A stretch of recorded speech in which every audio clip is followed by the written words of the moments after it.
La huésped que no vimos. Nadie te advierte que una casa puede aprender a reconocer a sus dueños y, con el mismo instinto, rechazar a quienes traen algo pegado al alma. Yo lo supe en 2017, en Durango capital, en la casa de ladrillo oscuro que compramos después de casarnos. Era una casa sencilla, 3 cuartos, pasillo angosto hacia el patio y un limonero que parecía más viejo que la colonia. Mi esposa, Rebeca, decía que ahí por fin dormiríamos sin ruidos de la avenida y sin la humedad de los departamentos. Yo pensaba en el perro, Rocco, un mestizo cruce de labrador con algo más terco, que correría por el patio como si le perteneciera el mundo. La rutina fue haciéndose cómoda. Entrábamos después del trabajo, prendíamos la luz de la sala, la casa respiraba ese olor a polvo tibio y hojas de limonero, y todo quedaba en calma. Un domingo, en una carne asada pequeña, hablamos de invitar a unos viejos amigos de la preparatoria que habían vuelto a Durango, Mariana y Bruno. No eran íntimos, pero los recuerdos los acercaban. Acordamos cenar el viernes, algo sencillo. Durante la semana no pasó nada raro, excepto que Rocco se quedaba un poco más en el pasillo, mirando hacia la puerta principal. Golpecitos de uñas sobre loseta, respiración contenida. No le di importancia. El viernes llegó con cielo limpio y un aire que enfriaba los marcos de las ventanas. Preparé pasta, Rebeca puso música baja. La casa parecía lista. Rocco dormía bajo la mesa, confiado. Mariana y Bruno llegaron puntuales, con una botella de vino y una sonrisa que parecía demasiado cuidadosa. Desde que cruzaron la puerta, Rocco se levantó en silencio, erizó el lomo, se colocó entre ellos y nosotros. No ladró, solo emitió ese gruñido bajo, como si probara un idioma que nunca había usado. Rebeca lo llamó, chasqueó los dedos, le prometió premio. Nada. El perro no retrocedió. Pedí disculpas, acaricié a Rocco, intenté llevarlo al cuarto del fondo. Tardé más de lo normal en convencerlo de moverse, como si estuviera amarrado a la loseta por la desconfianza. Respiré hondo al cerrar la puerta. Cuando volví a la sala, la casa ya no olía a limonero y polvo. Olía a cera vieja. A cuarto donde alguien ha rezado demasiado. Cenamos con prudencia. La conversación se sintió mecánica, como si todos hubiéramos pactado no mencionar lo obvio. Noté detalles que antes no habría mirado. Bruno traía en el cuello un cordón con un amuleto oscuro, no metálico, irregular como un hueso pequeño. Mariana lucía tranquila, pero sus manos, cuando tomaban la copa, temblaban con un ritmo apenas visible. La luz del comedor parpadeó una vez. Supuse que era el foco, mal contacto, el tipo de falla que uno arregla al día siguiente. El vino supo más amargo que otras veces. En una de esas pausas que no son silencio, Mariana comentó que últimamente habían buscado ayuda alternativa. Lo dijo sin misterio, como dato de sobremesa. Su explicación fue lineal, llevaban años intentando tener un hijo, habían agotado exámenes, clínicas, recomendaciones. Una amiga les habló de una mujer de la periferia, de esas que rezan en un cuarto con santos oscuros y frascos. Fueron, los recibió tarde, les pidió nombres completos, trajo copas, velas, tierra de panteón. Nombró cosas con precisión. Les dijo que volverían a casa acompañados de una presencia buena, que solo debían abrirle puerta y ventana la primera noche y poner agua en un vaso sin tocarlo otra vez. Rebeca miró su plato. Yo miré la lámpara. Sentí que la casa se apretaba alrededor de nosotros, como si acortara el pasillo y cerrara el aire. A veces, cuando alguien te confiesa algo fuera de tu mapa, no respondes con juicio sino con un instinto primitivo, alejarte un poco, medir la salida, cuidar el tono de la voz. Seguí comiendo. Las palabras de Mariana siguieron ordenadas. Bruno asentía. De vez en cuando, hacía un gesto con la mano sobre el amuleto, como si lo acomodara. El pasillo dejó escapar un sonido que no coincidía con la hora ni con el viento, un roce suave, como de tela arrastrándose. Rocco raspó la puerta desde dentro y volvió a gruñir. Nadie comentó nada. En la sala, la temperatura bajó medio grado. La casa nunca había hecho eso. Uno lo sabe. Las casas tienen su manera de ser. La mía no bajaba la temperatura sin avisar. Tomé un trago largo, dije que probaran el pan. Ellos sonrieron, hablaron de la paz que sentían desde el ritual, de una sensación de compañía tibia en su hogar, de vasos que amanecían con menos agua, de un olor a flores recién cortadas sin flores a la vista. No sonaba a cuento, sonaba a alguien repasando instrucciones. Cuando terminamos de comer, Rebeca se levantó para llevar los platos. Yo la seguí con 2 vasos. En la cocina, sin mirarnos, supimos que debíamos terminar la noche pronto. No hicimos planes, no inventamos excusas, solo dejamos respirar esa decisión entre los dos. Volvimos con café y postre. La lámpara parpadeó de nuevo. La sombra del amuleto parecía más grande en la pared de lo que el amuleto mismo prometía. La casa, que nos había aceptado en silencio, ahora parecía escuchar. Los ladridos de un vecino se cortaron de golpe, como si alguien hubiera apagado un switch. Despedimos a Mariana y a Bruno con un agradecimiento que sonó hueco en mis oídos. Les abrí la puerta. El aire de la calle entró como un alivio. Rebeca se quedó en la sala, inmóvil, y Rocco, cuando solté el seguro del cuarto, salió corriendo, olió el piso, el pasillo, la puerta, y luego se plantó frente a nosotros como si confirmara que lo que había entrado ya se había ido. Cerré. Silencio. Por primera vez desde que vivimos ahí, me di cuenta del ruido de mi propia respiración. Lavamos los platos sin hablar. La casa volvió a su olor normal. Apagué las luces. Dormimos con cansancio distinto, el que no relaja. Soñé con agua en vasos y con puertas entreabiertas. Al día siguiente, sábado, barrí el patio, recogí hojas, saqué la basura. Todo parecía en su sitio, pero el domingo por la noche, al regresar de visitar a mis padres, encontramos un vaso con agua sobre el buró, un vaso que no usamos para agua, un vaso que se guarda con los de las visitas. No le dimos explicación válida. Nos miramos. Rebeca lo llevó a la cocina y lo vació sin tocar el líquido, por instinto. Las semanas siguientes fueron un goteo de detalles mínimos. Nada que, por separado, haya merecido una alarma, pero juntos formaron una figura reconocible. Olor a cera en el pasillo los jueves. Agua que amanecía con un nivel distinto en un vaso que ni recordábamos haber dejado lleno. Rocco durmiendo de espaldas a la puerta con el cuerpo tenso. Luces que no parpadeaban, pero tardaban un segundo en encender, como si alguien pidiera permiso.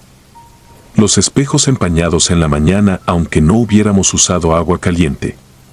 Un rastro de tierra fina, casi polen, cerca del zócalo de la sala.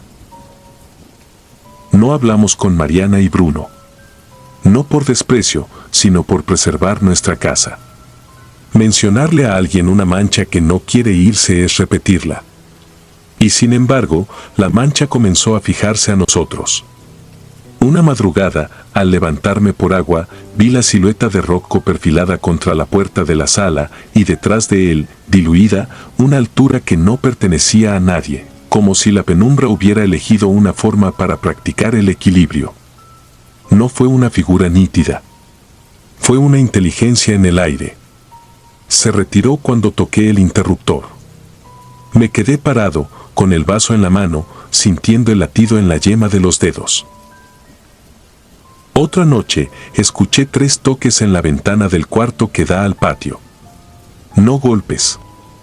Toques suaves, como de nudillos delicados. Salí al patio con la linterna del teléfono. El limonero estaba quieto. El alambre de la barda no vibraba. El foco del vecino encendió de golpe y se apagó. En el suelo, al pie de la ventana, había una mariposita nocturna inmóvil. No la toqué. El aire estaba denso, no por frío, sino por presencia. Fixé horarios, limpié los marcos, cambié focos, revisé la instalación eléctrica. Llamé a un viejo albañil que conocía la casa desde antes de venderse. Dijo que esa casa era correcta, sin historias, construida sin ahorros tontos. Me recomendó pintar el pasillo. Pintamos. Durante 3 días no pasó nada. El jueves olió a cera nuevamente. Rocco evitó el pasillo durante 1 hora. A partir de entonces, comprendí que la casa no estaba maldita por sí misma. Lo que se había parado en el umbral aquella noche no se había ido del todo. No asustaba. Exigía lugar. No vimos sombras caminar ni escuchamos voces. Era peor. Era saber que algo se había acomodado como se acomodan los objetos nuevos, primero extraños, luego inevitables. Decidimos no volver a recibir a nadie en la noche. El fin de semana, ordenamos cajones, tiramos cosas, abrimos ventanas. El aire se movió con más libertad. En la tarde, se escuchó, desde la sala, un suspiro largo. No de ansiedad. De decepción. Rocco se incorporó, miró el pasillo, bajó la cabeza y durmió. A veces pienso que ese ritual al que fueron Mariana y Bruno no solo pegó una presencia a su casa, sino que enseñó a otras casas a aceptar visitas no invitadas. No sé si trajeron algo con ellos, o si, al contarlo, abrieron una puerta en la nuestra. Creo más bien que las casas, como la gente, tienen puntos ciegos por donde puede entrar la compañía equivocada. Tal vez fue suficiente la botella de vino puesta en la mesa, la coincidencia de la hora, la atención con la que escuchamos, el parpadeo de la lámpara. Hay cosas que se alimentan de que uno ponga cuidado. En 2018 dejamos de ver a Mariana y Bruno. No nos peleamos. Les escribimos cada tanto, respuestas correctas, pocas palabras. Supe por una amiga común que se mudaron, que al final tuvieron un hijo, que su casa huele a flores aunque no las haya. Me alegró. Eso también es verdad. Pero cada tanto, aquí, en la casa de ladrillo, ocurre el detalle que me empuja a escribir esto como advertencia. Un vaso que no recuerdo haber dejado con agua. Un espejo que se empaña sin motivo. Un jueves con olor a cera en un pasillo sin velas. Y, sobre todo, esa sensación de que alguien escucha cuando doblamos la ropa, cuando nos lavamos los dientes, cuando bajamos la voz sin darnos cuenta. No pretendo convencer a nadie. Solo dejo este registro por si un día invitas a cenar a alguien que venga acompañado de más de lo que se ve.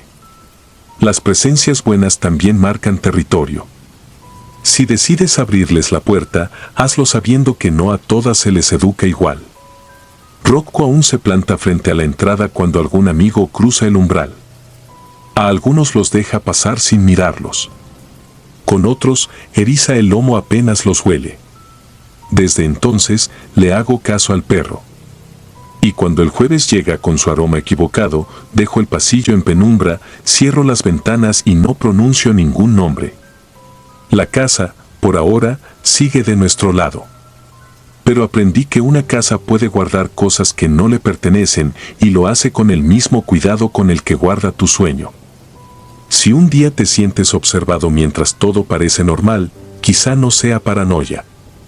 Quizá sea tu casa, avisándote que hay una huésped educada, paciente y tan discreta que casi no la ves. Casi.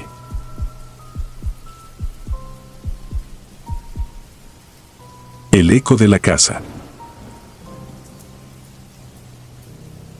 Nací en Durango, en una familia común, pero crecí en una casa que nunca lo fue. A simple vista, cualquiera diría que era una construcción más entre tantas del barrio, paredes de ladrillo, techo de lámina al inicio y luego de cemento, ventanas sin lujos y una reja que mi padre soldó con sus propias manos. Pero para nosotros, aquella casa fue siempre una presencia, un cuerpo extraño que respiraba en silencio, que vigilaba y se manifestaba cuando menos lo esperábamos. Mis padres siempre soñaron con tener un lugar propio, y poco a poco, con sacrificios, fueron levantando aquella vivienda. Al principio era solo una habitación, una sala pequeña y un baño. Después agregaron la cocina y más tarde el cuarto que sería para mis hermanas y para mí. Soy el segundo de 4, y crecí escuchando los murmullos de la gente del vecindario que decía que ese terreno había tenido dueños anteriores que jamás lograron quedarse mucho tiempo. Pero en los 90 nadie pensaba en fantasmas, se pensaba en sobrevivir. Al inicio todo parecía normal. Era una casa humilde, fresca en verano y helada en invierno, con rincones oscuros porque la luz natural apenas lograba entrar por las ventanas pequeñas. Sin embargo, con el paso del tiempo, comenzaron a sentirse cosas que no tenían explicación. Primero fueron ruidos, pasos cuando todos dormíamos, crujidos en el techo aunque no hubiera viento, golpes secos en las paredes como si alguien las tocara desde adentro. Luego, la sensación de que uno no estaba solo aunque se encontrara en medio de la sala. Yo lo viví desde niño. Tenía unos 9 años cuando experimenté lo que hasta hoy me marcó. Era un mediodía, yo había salido de la primaria y llegué a la casa antes que cualquiera. Mi madre trabajaba en un pueblo cercano y regresaba hasta la tarde, mi padre aún estaba en su empleo y mis hermanas salían más tarde de la escuela. La casa estaba sola, o al menos eso creí. Entré como siempre, tiré la mochila sobre una silla, me quité los zapatos y encendí la televisión para ver caricaturas. El calor era sofocante y sin embargo sentí un frío repentino en la nuca. Fue entonces que escuché los pasos. Claros, definidos, como si alguien hubiese salido de mi habitación y cruzado la cocina hacia el baño. Me quedé helado, pensando que quizá una de mis hermanas había llegado antes que yo, pero recordé que no era posible. La cocina no tenía puerta, solo una cortina que apenas se movía con el aire. Me acerqué despacio, con el corazón martillando, y al llegar al baño lo encontré vacío, la luz apagada y el silencio apretando el aire. Respiré hondo, tratando de convencerme de que había imaginado las pisadas, pero justo en ese instante volvieron a sonar. Alguien regresaba, atravesando la cocina, entrando en la recámara de mis padres. No me atreví a seguirlo. Regresé a la sala y me quedé inmóvil, mirando la cortina que apenas dejaba ver sombras. Esperé minutos, quizá horas, sin que nada más sucediera, hasta que mamá llegó y el ruido de las ollas y la comida me hizo sentir seguro otra vez. Nunca dije nada. Guardé el secreto porque pensé que era cosa de mi mente infantil. Con los años, comprendí que no había sido imaginación. Esa casa tenía algo, y ese algo nos acompañó siempre. La rutina de la casa. Con el tiempo, los fenómenos se hicieron más constantes. A veces se escuchaban conversaciones apagadas en la madrugada, como si un grupo de personas hablara en la sala, pero al levantarnos no había nadie. Otras veces, el sonido de llaves que caían al suelo retumbaba en la cocina y cuando íbamos a ver, no había nada tirado. Mi madre fue la primera en admitir que algo extraño habitaba ahí. Decía que mientras lavaba la ropa en el patio sentía que alguien la observaba desde el cuarto de nosotros, aunque estuviera vacío. O que al doblar ropa, veía de reojo a un niño cruzar el pasillo, creyendo que era yo, pero al llamarme, yo estaba afuera jugando con los vecinos. La casa parecía tener voluntad propia. Había rincones donde la luz nunca alcanzaba a entrar del todo, no importaba la hora.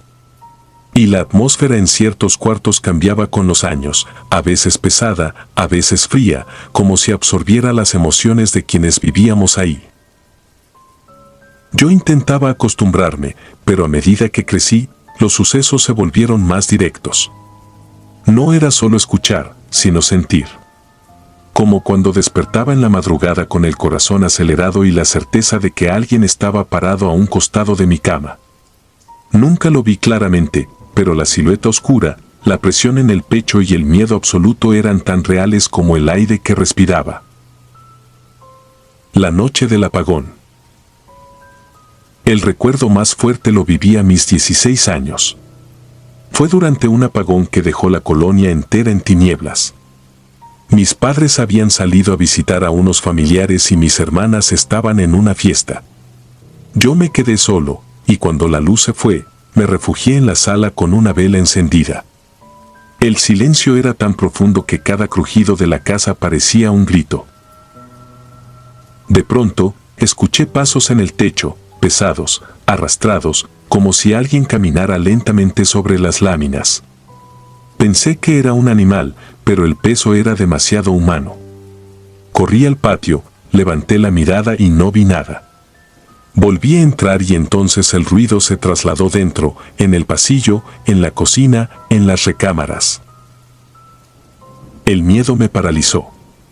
Traté de rezar, pero mi voz apenas salía temblorosa.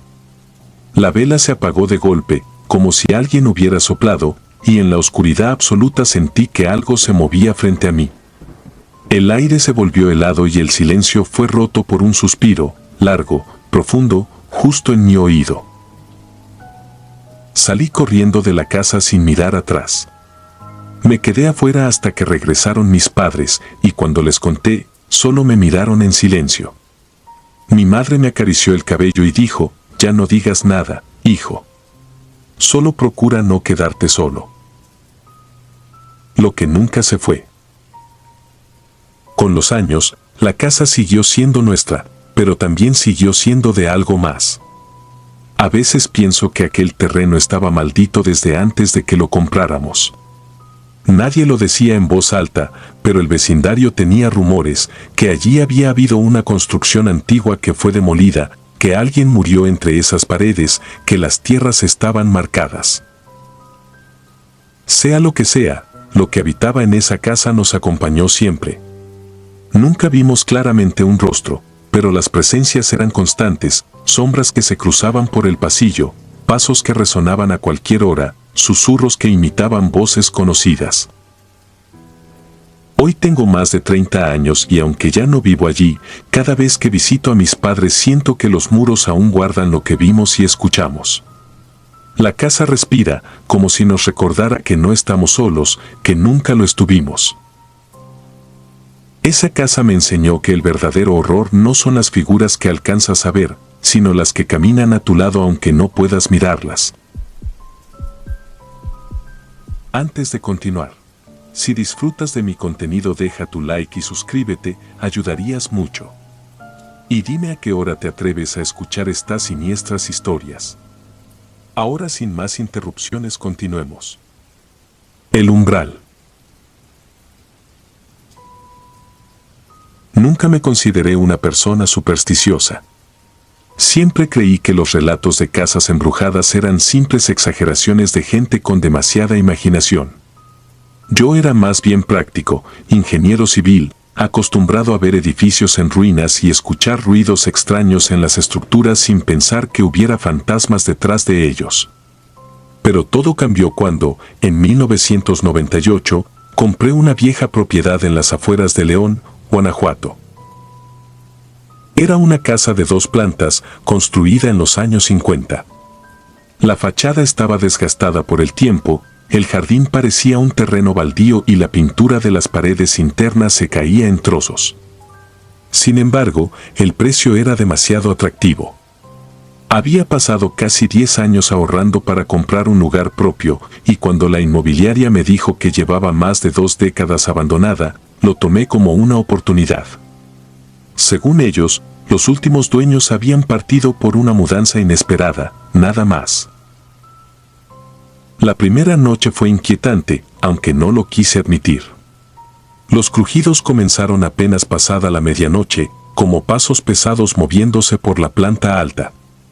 Me repetía que era normal, que toda casa vieja se queja con el frío.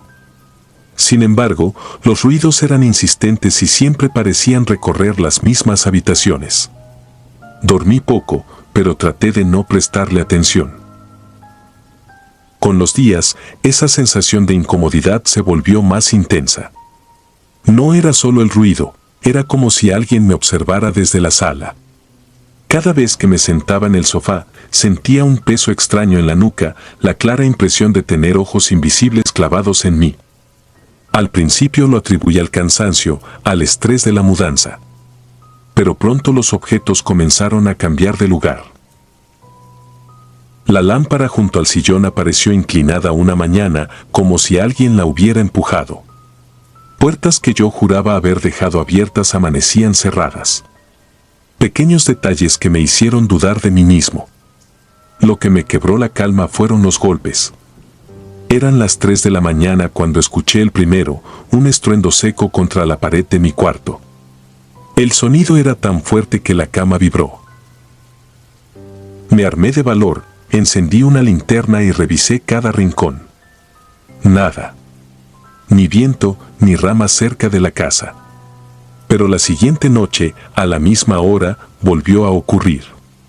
Y después la siguiente, y la siguiente. Siempre los golpes, siempre en la misma pared. Ya no dormía. Me levantaba empapado en sudor, con la certeza de que algo esperaba. Un fin de semana, decidí limpiar a fondo el sótano. El lugar olía a humedad y estaba repleto de muebles carcomidos y objetos oxidados. En un rincón, bajo capas de polvo, encontré una caja de madera. Dentro había fotografías antiguas, una familia posando frente a la misma casa. Un hombre, una mujer y 2 niños pequeños, todos con ropas de otra época. Ninguna inscripción, ningún dato, solo esas miradas que parecían atravesar el tiempo. Movido por la curiosidad, fui a la hemeroteca municipal. Entre periódicos amarillentos hallé una nota que hablaba de esa misma familia. Habían desaparecido sin dejar rastro a finales de los 70. La investigación nunca concluyó nada. Solo ausencia repentina. Desde ese momento, todo cambió. Los susurros comenzaron en las noches, primero como murmullos lejanos, luego cada vez más nítidos. Mi nombre, pronunciado con un aliento helado. Una madrugada, desperté inmóvil, incapaz de mover siquiera un dedo. Sentí el colchón hundirse a un lado, como si alguien invisible se sentara junto a mí. El aire olía a azufre. Quise convencerme de que era una pesadilla, hasta que invité a un compañero de trabajo, Esteban, a quedarse en la casa. No le conté nada. Aquella noche, los golpes retumbaron en la pared y él los escuchó. Bajó pálido, asegurando que alguien lo había observado desde la esquina de la habitación de invitados. La mañana siguiente descubrimos algo perturbador. En la puerta de mi cuarto, que estaba intacta la noche anterior, había marcas profundas, como arañazos hechos con garras enormes. El olor a azufre era insoportable. Fue ahí cuando entendí que aquello no era solo mi imaginación. Las noches posteriores fueron un descenso a la locura. Puertas que se cerraban con violencia, sombras que cruzaban el pasillo aun cuando las luces estaban encendidas.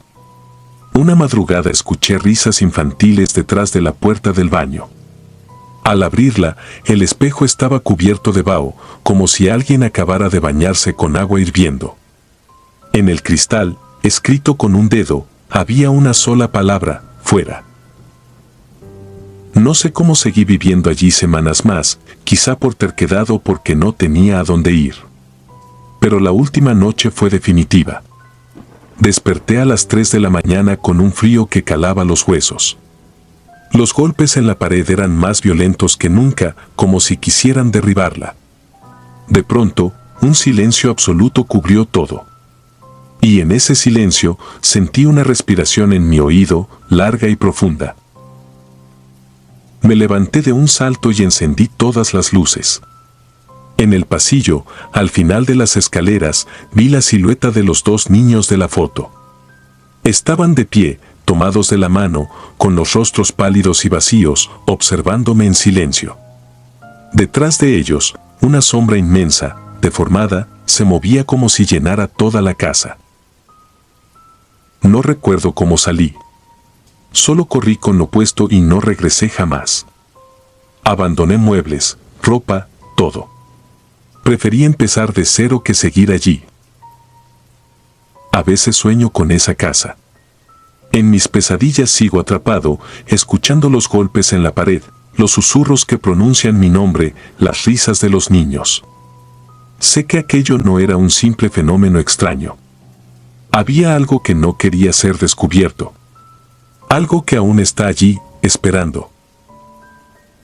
Y cada vez que escucho un crujido en alguna casa vieja, me invade el mismo miedo paralizante de entonces. Porque sé que esas presencias no me dejaron ir del todo. Y temo que, algún día, vuelvan a encontrarme.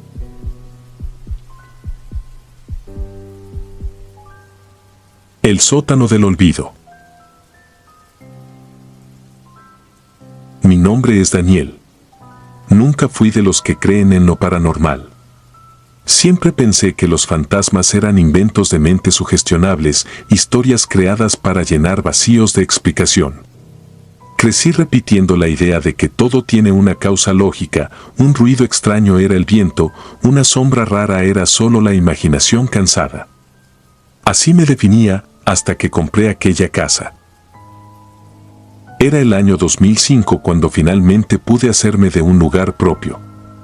Tras años de ahorrar, encontré una propiedad en las afueras de Durango. Era una construcción antigua, de los años 50, de fachada sencilla pero con carácter. Tenía un terreno amplio, un pequeño jardín descuidado y, lo que más me atrajo, un sótano que pensé que sería ideal para almacenar mis herramientas. El precio era sospechosamente bajo, pero en ese momento lo vi como una oportunidad. Me mudé solo. Siempre he sido una persona reservada y la idea de estar apartado del ruido del centro me resultaba más un alivio que un problema. Durante el primer mes, mi vida transcurrió sin incidentes. Pinté paredes, reparé puertas, ajusté cañerías. La rutina de cualquier nuevo propietario. El sótano, sin embargo, empezó a hacerse notar desde el principio. Era un espacio amplio, con muros de piedra y un techo bajo que obligaba a caminar encorvado en ciertas partes. Solo tenía una pequeña ventana que apenas dejaba pasar la luz y el aire allí dentro se sentía más denso, más frío que en el resto de la casa. Al inicio lo justifiqué por la humedad, pero había algo en esa temperatura que no parecía normal. Era un frío que calaba hasta los huesos, uno que me acompañaba incluso después de salir del lugar. Con el tiempo, surgió algo más inquietante, la sensación de no estar solo. Cada vez que bajaba por alguna herramienta, notaba una presencia invisible, como si alguien estuviera parado en la penumbra, observándome desde las esquinas. Me repetía que era mi imaginación, pero esa incomodidad crecía con cada visita. La primera vez que escuché un ruido fuerte proveniente del sótano fue una noche de octubre. Estaba en la cocina cuando un estruendo metálico sacudió el piso, como si algo pesado hubiera sido arrastrado. Congelado, permanecí unos segundos escuchando, esperando un segundo impacto, pero lo único que quedó fue un silencio denso. Armado con una linterna, bajé las escaleras. Todo estaba en su lugar, las cajas intactas, las herramientas colgadas. Sin embargo, el frío era insoportable, como si me envolviera un aire distinto al del resto de la casa. Esa noche cerré la puerta del sótano con llave y decidí no bajar más cuando oscureciera. Los días siguientes fueron tranquilos, pero pronto los golpes regresaron. Esta vez no era un solo ruido, sino una serie de golpes secos, constantes, acompañados de un murmullo bajo que no lograba descifrar. Una madrugada, los golpes fueron tan fuertes que sentí que venían directamente de debajo de mi habitación. El miedo me obligó a levantarme y encender todas las luces. Bajé con la linterna en mano y, al llegar al pie de las escaleras, lo vi, en la pared del fondo, unas marcas recién talladas. No eran simples rayones. Eran símbolos. Extraños, deformes, como letras de un idioma perdido. Y brillaban con un resplandor tenue, como si respiraran. El instinto me gritaba que huyera, pero estaba paralizado, contemplando esas figuras imposibles que parecían moverse levemente bajo la luz. Cuando finalmente reaccioné, corrí escaleras arriba y cerré la puerta con llave. Esa noche no dormí. Al día siguiente, decidí investigar en el archivo histórico del pueblo. Descubrí que la casa había pertenecido décadas atrás a un hombre llamado Ramiro Ortega. Vivió ahí con su esposa y sus 3 hijos hasta que, según los registros, todos desaparecieron sin dejar rastro en 1967. Nunca se encontraron cuerpos, solo rumores, vecinos que aseguraban escuchar cánticos extraños y gritos apagados provenientes del sótano. La propiedad quedó abandonada más de 30 años, hasta que yo la compré. Volví a casa con la sensación de cargar un peso enorme. Traté de ignorar los ruidos, pero el ambiente se volvió insoportable. El aire se sentía cargado, como si las paredes respiraran conmigo. A veces escuchaba pasos en el pasillo cuando estaba solo, o veía fugaces sombras que se deslizaban por el rabillo del ojo. El sótano, sin embargo, era el epicentro de todo.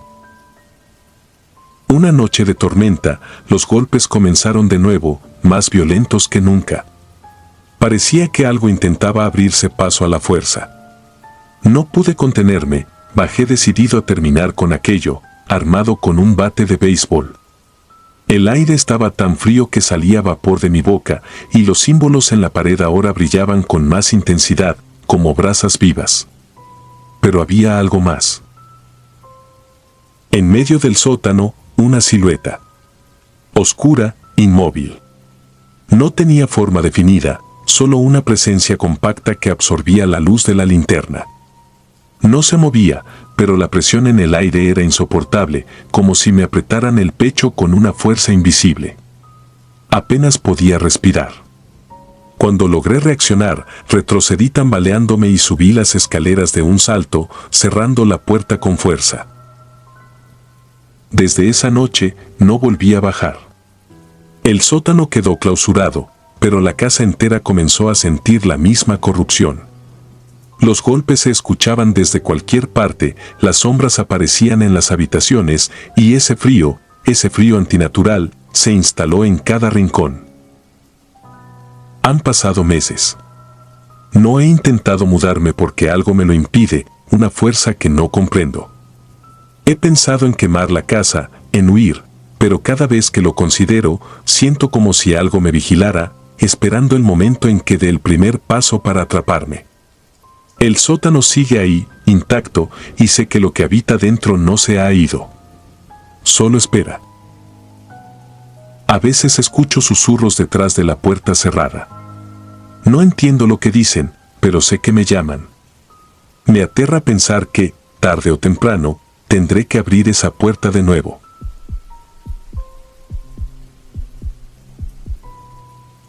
La casa de las voces. Siempre me consideré una persona lógica. No era de los que creen en fantasmas ni en maldiciones. Crecí escuchando historias de aparecidos en mi familia, pero siempre pensé que eran exageraciones para asustar a los niños. Tenía 29 años en 1996, cuando decidí mudarme con mi novia, Mariana, a una vieja casa en las afueras de Zacatecas. La casa había pertenecido a un tío lejano de mi madre que falleció sin hijos, y como nadie reclamó la propiedad, pasó a mi familia. Era una construcción amplia, de paredes gruesas y techos altos, rodeada de campos secos y huizaches retorcidos. No tenía vecinos cerca, solo un camino de tierra que llevaba hasta la carretera. A primera vista, era la oportunidad perfecta, no pagamos un peso por ella y solo requería algunas reparaciones. El día que llegamos recuerdo que el viento silbaba fuerte entre las ramas secas. Desde que puse un pie dentro, algo en el aire me incomodó. No sé cómo explicarlo, era como entrar en un cuarto donde alguien acababa de tener una discusión y aún quedaba la tensión suspendida.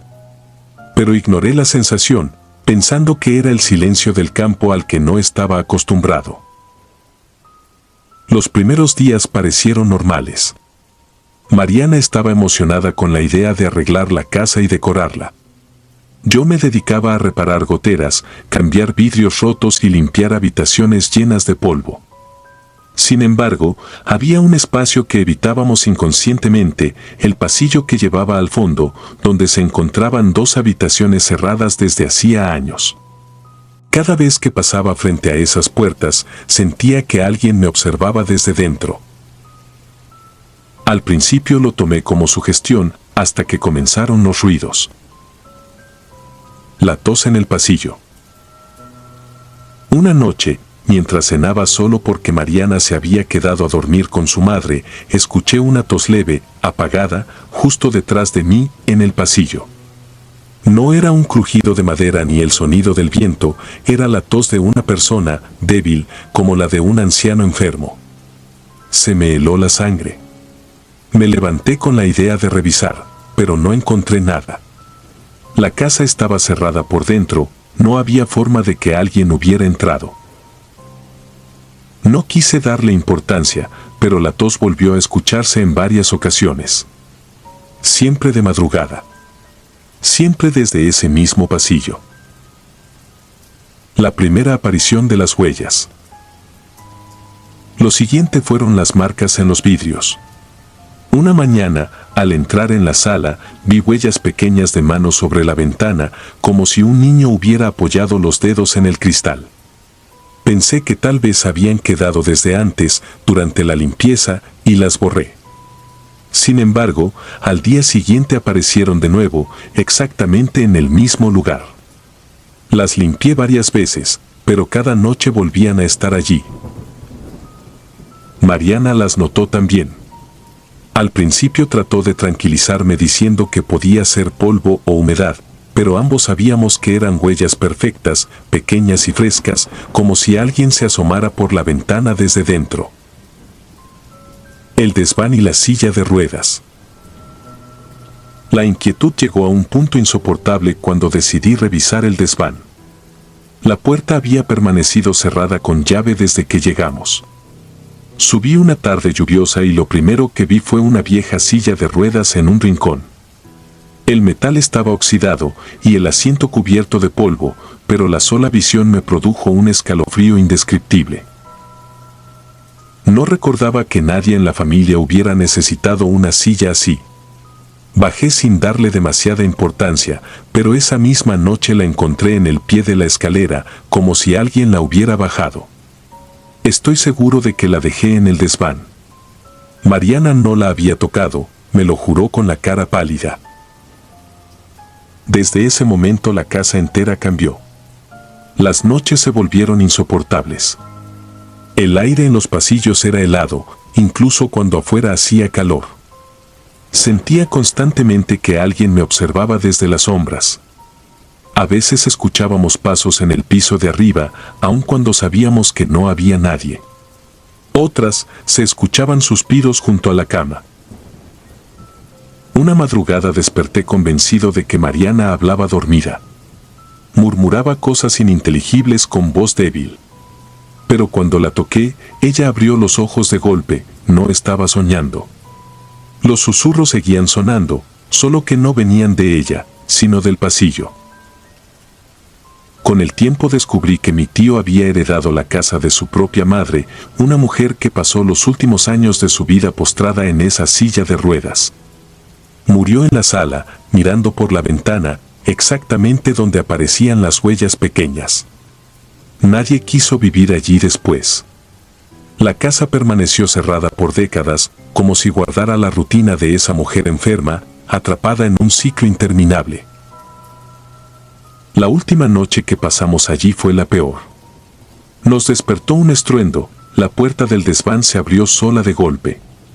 La silla bajó por las escaleras con un chirrido metálico y se detuvo frente a nuestra habitación.